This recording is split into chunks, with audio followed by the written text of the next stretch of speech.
श्रीनाथ जी, गुरु गोरखनाथ जी के चरणों में आदेश आदेश आदेश। महामाई महाकाली भैरव बाबा भगवान दत्तात्रेय जी नवनाथ 84 सिद्धों के चरणों में आदेश आदेश आदेश। अलख निरंजन हर हर महादेव। आज बात करेंगे शुक्रवार की। माँ वैभव लक्ष्मी का स्मरण करते हुए आज के दिन की शुरुआत करेंगे। 25 अगस्त श्रावण शुक्ल पक्ष की नवमी तिथि है। बहुत अच्छी तिथि मानी जाती है नवमी तिथि। आज सूर्योदय का टाइम सुबह को 5:55 पर है, जबकि सूर्यास्त शाम को 6:50 पर होगा।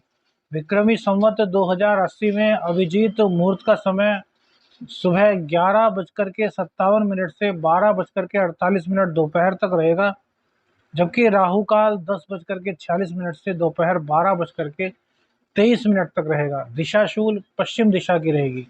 यह राशिफल आपकी चंद्र राशि के आधार पर है। यदि आप अपनी चंद्र राशि नहीं जानते तो नाम राशि के आधार पर भी इस राशिफल को देख सकते हैं। लग्न और राशि दोनों से राशिफल को सुनना चाहिए, देखना चाहिए और उसके बाद एक औसत निकालना चाहिए। आदेश आदेश।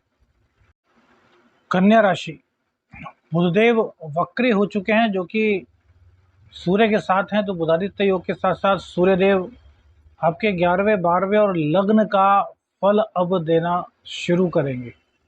अर्थात हालांकि शुभ ग्रह जो होते हैं उनका वक्री होना अच्छा नहीं माना जाता, लेकिन क्योंकि कन्या का भी ये फल देंगे, इसलिए कहीं ना कहीं आपके लिए शुभ रहने वाला है। चंद्रदेव आज भी अपनी नीच राशि में गोचर करेंगे और शनि देव के नक्षत्र से इनका गोचर होगा।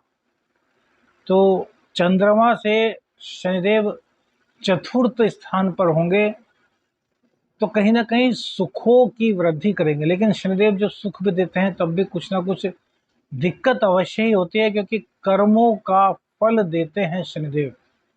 अभी शनिदेव 4 तारीख में जब मार्गी होंगे तब काफी खुल करके अपना कुंभ राशि का फल देंगे। अभी तक ये अपनी पूर्ण रूप से फल नहीं दे पा रहे हैं, इसलिए कहीं ना कहीं दिक्कत है। लेकिन 4 नवंबर को जब इनकी डिग्री भी बहुत बढ़ जाएंगी और ये मार्गी हो जाएंगे तब काफी अच्छा प्रभाव दे देंगे। कुंभ राशि वालों के लिए फिर या कुछ राशि वालों की कुछ दिक्कत बनेगी, लेकिन फिलहाल की बात करते हैं तो चंद्रदेव का नीच राशि में आना कहीं ना कहीं मानसिक पीड़ा तो आपको देगा। लेकिन चूंकि शनिदेव के नक्षत्र से चंद्र का गोचर है तो आपको रास्ते भी दिखाएगा। देखिए, शनिदेव के बारे में पहले भी बताया कि शनिदेव दुख देते हैं तो वो सबसे पहले यह समझाते हैं कि कौन अपना है कौन पराया है। तो आज के जो गोचर बना हुआ है उस गोचर के आधार पर आपको यह जरूर शनिदेव बताने का प्रयास करेंगे कि भैया कौन आपका अपना है कौन पराया है, कौन आपका वास्तव में शुभ चिंतक है।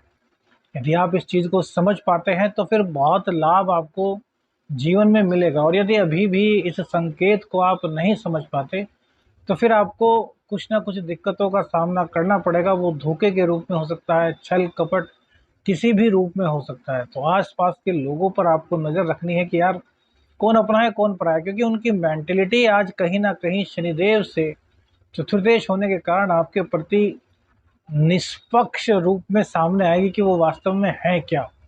बस आपकी पैनी नज़र चाहिए और बुधदेव इसमें आपकी कृपा करेंगे, क्योंकि वो कहीं ना कहीं अब कन्या राशि का फल भी आपको देंगे, जहाँ पर कि वो उच्च के होते हैं, बहुत अच्छा फल देते हैं बुधदेव कन्या राशि में।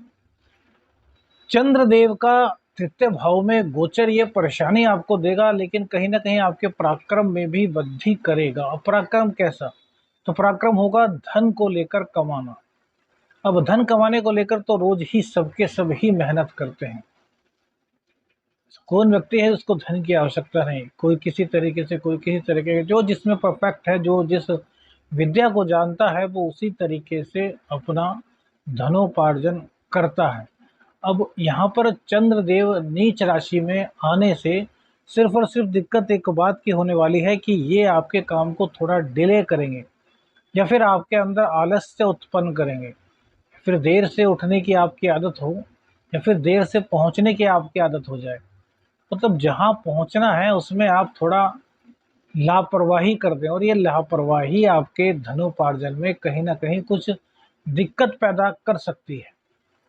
अब चूँकि शुक्रदेव भी विराजमान हैं चंद्र की राशि में, और जो मंगल देव हैं वो लग्न में विराजमान है, तो ऊर्जा का संचार तो होगा लेकिन वो गलत दिशा में चला जाएगा, क्योंकि मन आपका आपके कंट्रोल में नहीं रहेगा। और इस मन के कंट्रोल में न रहने के कारण ही आपको धनोपार्जन में कुछ ना कुछ दिक्कत आएगी, धन को प्राप्त करने में आपको दिक्कत आएगी। तो क्या करना है? सबसे पहले तो अपना जो टाइम नियत है उस टाइम से पहले ही वहाँ पर पहुँच जाइए, जहाँ से कि आपको धन की प्राप्ति हो सकती है। वो दुकान हो सकती है, आपकी नौकरी हो सकती है, आपका ऑफिस हो सकता है, आपका कार्यालय हो सकता है, जो भी है आपका, वहाँ पर आपको टाइम से पहले पहुँचना है। किसी भी कार्य में आपको ढिलाई नहीं बरतनी है, क्योंकि जो ऊर्जा है उसकी कमी नहीं रहने वाली।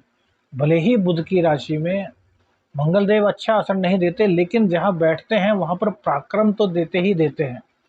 तो पराक्रम देने से और चंद्रदेव का वहीं पर मौजूद होने से, क्योंकि चंद्रदेव मंगल देव की ही राशि में रहेंगे, तो वृश्चिक राशि मंगल देव की राशि जल तत्वीय राशि है, तो कहीं ना कहीं आपको थोड़ा सा अपने इमोशंस पर भी ध्यान रखना है कि इमोशन में आपको बहना नहीं है।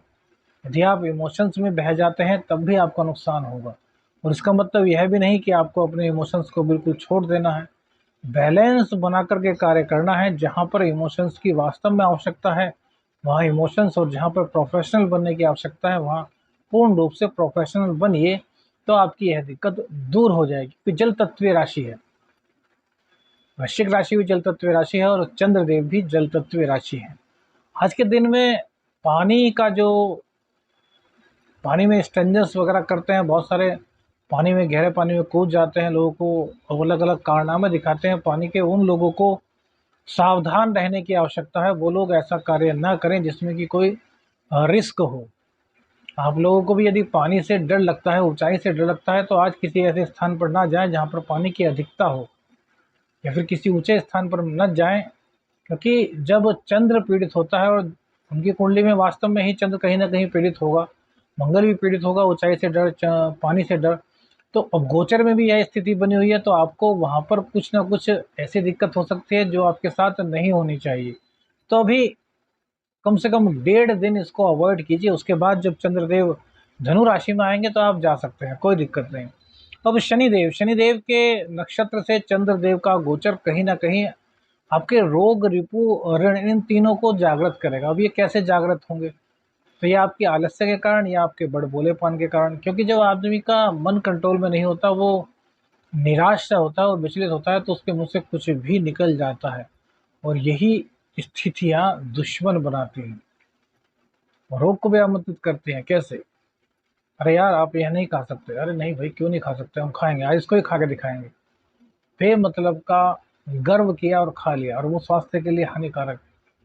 तो ना चाहते हुए भी कुछ ऐसी घटनाएं घट जाती हैं जिससे कि आप रोगों को आमंत्रण दे लेते हैं। और ऋण, ऋण भैया जरूरत नहीं है पैसे की, आज का कार्य चल सकता है, फिर भी किसी से ऋण ले लिया कि लाओ यार आज 5,000 रुपये दो यार, आज इनकम नहीं है। पता चला वो 5,000 लिए वो बढ़ते चले गए। तो इन स्थितियों को काबू में रखना है, क्योंकि भैया शनिदेव रोग, रिपु, ऋण को आपके काट रहे हैं, लेकिन चंद्र उनके नक्षत्र से गोचर करेगा, तो यहाँ पर वो स्थितियां बनेंगी, क्योंकि मन विचलित होगा।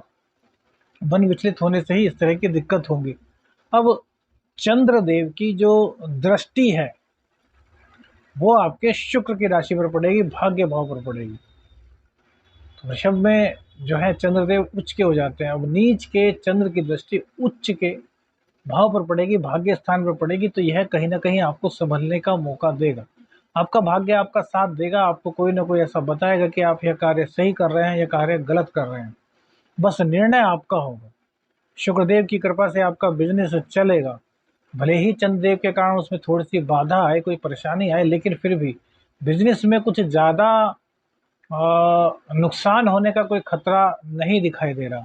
शुक्र देव की कृपा आपको मिल रही है, क्योंकि पंचम भाव पर उनकी दृष्टि है।